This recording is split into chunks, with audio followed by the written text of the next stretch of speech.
ನಾವು ಹೇಳಿಕೊಡುತ್ತಿರುವ ಈ ವಶೀಕರಣ ತಂತ್ರವು ನೀವು ಯಾರನ್ನು ಬೇಕಾದರೂ ಸಹ ವಶೀಕರಣ ಮಾಡಬಹುದು. ಅದು ಹೇಗೆ ಮಾಡಬಹುದೆಂದು ನಾನು ಈ ವಿಡಿಯೋ ಮುಖಾಂತರ ನಿಮಗೆ ತಿಳಿಸಲು ಬಯಸುತ್ತೇನೆ. ಇದೊಂದು ಕಾಳಿಕಾ ದೇವಿಯ ವಶೀಕರಣ ಮಂತ್ರವಾಗಿದೆ. ಇದು ಒಂದು ಚಮತ್ಕಾರಿ ವಶೀಕರಣ. ಅದು ಹೇಳಿದರೆ ಸಾಕು, ಅವರು ನಿಮಗೆ ಬೇಗನೆ ವಶವಾಗುತ್ತಾರೆ. ಈ ತಂತ್ರ ಯಾರಿಗೆ ಉಪಯೋಗವಾಗುತ್ತದೆ ಎಂದರೆ ಪ್ರೀತಿಯನ್ನು ಕಳೆದುಕೊಂಡವರು, ಪ್ರೀತಿಯಲ್ಲೇ ಸೋತಿದವರು ಹಾಗೂ ಪ್ರೀತಿ ಮಾಡಿ ಸ್ವಲ್ಪ ದಿನ ಚೆನ್ನಾಗಿರುತ್ತಾರೆ. ಅವರು ನಿಮ್ಮನ್ನು ಯಾವುದೇ ಕಾರಣಗಳ ಇಲ್ಲದೆ ಬಿಟ್ಟು ಹೋಗುತ್ತಾರೆ.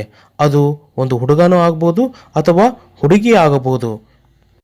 ಕೆಲವು ದಿನಗಳಿಂದ ನಿಮ್ಮನ್ನು ಇಷ್ಟಪಟ್ಟಿರುತ್ತಾರೆ, ಆದರೆ ಅವರು ನಿಮ್ಮನ್ನು ಬಿಟ್ಟು ಬೇರೆಯವರನ್ನು ಇಷ್ಟಪಡುತ್ತಾರೆ.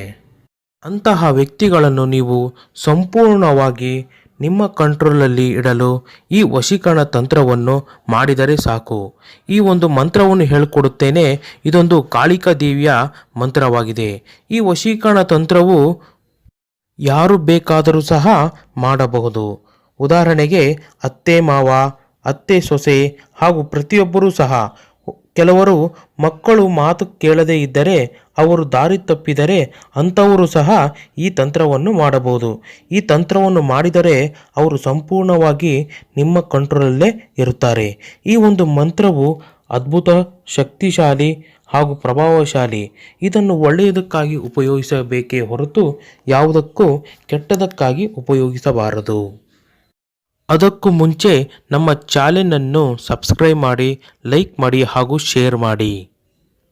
ಈ ಮಂತ್ರವನ್ನು ಹೇಳುವುದಕ್ಕೂ ಮುಂಚೆ ಅದಕ್ಕೆ ಬೇಕಾಗಿರುವಂತಹದ್ದು ಒಂದು ಫೋಟೋ. ಯಾರನ್ನು ನೀವು ವಶಪಡಿಸಿಕೊಳ್ಳಬೇಕೆಂದಿದ್ದರೋ ಅವರ ಫೋಟೋ ಹಾಗೂ ಹೆಸರು ಹಾಗೂ ಇಷ್ಟು ಸಾಮಗ್ರಿಗಳು ಇದ್ದರೆ ಸಾಕು. ನಾನು ನಿಮಗೆ ಒಂದು ಮಂತ್ರ ಹೇಳುತ್ತೇನೆ. ಈ ಮಂತ್ರವನ್ನು ನೀವು ಎಷ್ಟು ಸಾರಿ ಜಪ ಮಾಡಿದರೂ ಸಹ ಅದು ನಿಮಗೆ ಪ್ರಭಾವಶಾಲಿ, ಶಕ್ತಿಶಾಲಿ ತಂದುಕೊಡುತ್ತದೆ. ಈ ಮಂತ್ರವನ್ನು ನೀವು ಕನಿಷ್ಠ 7 ಬಾರಿ ಇಲ್ಲವೆಂದರೆ ಒಂದು 11 ಬಾರಿ ಆದರೂ ಜಪಿಸಬೇಕು. ಯಾವುದಾದರೂ ಒಂದು ಸುಳಿವು ಸಿಕ್ಕೇ ಸಿಗುತ್ತದೆ, ಒಂದು ಸಂದೇಶ ಕೂಡ ಬಂದೇ ಬರುತ್ತದೆ. ಈ ಮಂತ್ರವನ್ನು ನಿಮಗೆ ಹೇಳುತ್ತೇನೆ, ಕೇಳಿ. ಓಂ ಬ್ರೀಂ ಕಪಾಲಿನಿ ಕುಲಕುಂಡಲಿನಿ ಅಮುಕಿ ದೇಹಿ ದೇಹಿ ಸ್ವಾಹ. ಇದೊಂದು ಅದ್ಭುತವಾದ ಕಾಳಿಕಾ ದೇವಿಯ ಮಂತ್ರವಾಗಿದೆ. ಈ ಮಂತ್ರವನ್ನು ಇನ್ನೊಮ್ಮೆ ಹೇಳುತ್ತೇನೆ, ಕೇಳಿ. ಓಂ ಬ್ರೀಂ ಕಪಾಲಿನಿ ಕುಲಕುಂಡಲಿನಿ ಅಮುಕಿ ದೇಹಿ ದೇಹಿ ಸ್ವಾಹ. ಅಮುಕಿ ಎಂಬ ಜಾಗದಲ್ಲಿ ನೀವು ಯಾರನ್ನು ಇಷ್ಟಪಡುತ್ತೀರೋ ಅವರ ಹೆಸರನ್ನು ಹೇಳುತ್ತಾ ನೀವು ಈ ಮಂತ್ರವನ್ನು ಜಪಿಸಬೇಕು. ಉದಾಹರಣೆಗೆ ನಾವು ಹೇಳುತ್ತೇವೆ, ಕೇಳಿ.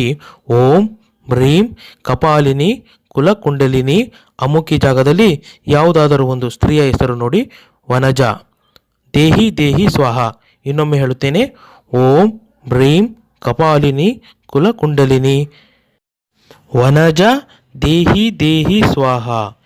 ಈ ಮಂತ್ರವನ್ನು ನೀವು ಒಂದು ರಾತ್ರಿಯ ಸಮಯದಲ್ಲಿ ಹಾಗೂ 9:30ರಿಂದ 10:30 ಒಳಭಾಗದಲ್ಲಿ ಮಾಡಬೇಕು. ಈ ಮಂತ್ರವನ್ನು ಹೇಳುವಾಗ ನೀವು ಯಾರಿಗೂ ಹೇಳದೆ ಒಂದು ಗುಪ್ತ ಜಾಗದಲ್ಲಿ ಕುಳಿತುಕೊಂಡು ಈ ಮಂತ್ರವನ್ನು ಜಪಿಸಬೇಕು. ಈ ವಿಡಿಯೋ ನಿಮಗೆ ಇಷ್ಟವಾದರೆ ಲೈಕ್ ಮಾಡಿ, ಶೇರ್ ಮಾಡಿ ಹಾಗೂ ಕಮೆಂಟ್ ಮಾಡಿ.